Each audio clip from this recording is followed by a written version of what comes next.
Jonah's big adventure, learning about forgiveness and second chances. Hey kids, have you ever heard of a man who tried to run away from what he was supposed to do and ended up inside a giant fish? Sounds strange, right?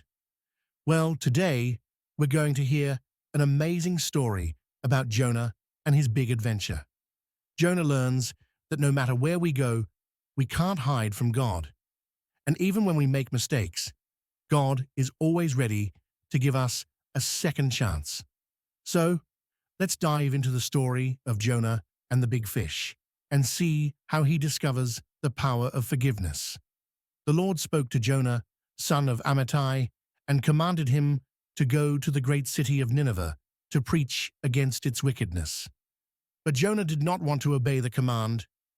Instead of heading to Nineveh, he tried to flee from the Lord's presence by boarding a ship bound for Tarshish. While Jonah was on the ship, the Lord sent a violent storm that threatened to break the ship apart. The terrified sailors each cried out to their own gods for help. They threw the ship's cargo overboard to lighten the load, hoping to survive the storm. Meanwhile, Jonah was below deck, fast asleep. The ship's captain went to Jonah, woke him, and urged him to call on his God, hoping that Jonah's God would take notice and spare them. The sailors decided to cast lots to determine who was responsible for the calamity. When the lot fell on Jonah, they questioned him about his identity and why this disaster had struck them. Jonah explained that he was a Hebrew who worshipped the Lord, the God of heaven, who made the sea and the land. The sailors became even more terrified upon learning that Jonah was fleeing from the Lord. As the sea grew rougher, the sailors asked Jonah what they should do to calm the storm. Jonah told them to throw him into the sea, promising that the sea would then become calm. Initially, the sailors tried to row back to land, but the storm was too strong. Eventually, they prayed to the Lord for mercy and threw Jonah overboard. Immediately, the sea calmed. In awe of the Lord's power, the sailors offered sacrifices and made vows to God.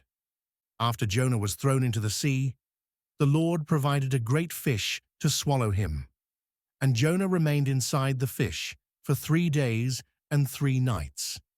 This event set the stage for the rest of Jonah's journey. Inside the belly of the fish, Jonah prayed to the Lord. He expressed his distress and gratitude for God's deliverance, saying that in his darkest hour he had called out to the Lord, who answered him. Jonah described how he felt surrounded by the waters, as if seaweed wrapped around his head, taking him down to the roots of the mountains. Though he thought he would perish, he acknowledged that God saved him. Jonah also realized the futility of worshipping idols and declared his faith in the true God, vowing to fulfill his promises. He prayed, "Salvation comes from the Lord." After Jonah's prayer, the Lord commanded the fish, and it spat Jonah out onto dry land. This marked Jonah's deliverance and his readiness to obey God's command.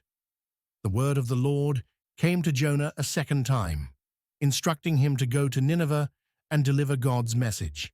This time, Jonah obeyed and went to Nineveh, a city so large it took 3 days to cross.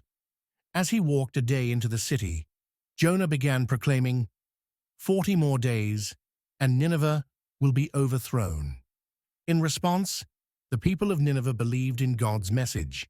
They declared a fast, and everyone, from the least to the greatest, wore sackcloth in repentance. When the news reached the king of Nineveh, he removed his royal robes, covered himself in sackcloth, and sat in ashes. The king issued a decree that everyone in Nineveh, including animals, should fast and wear sackcloth.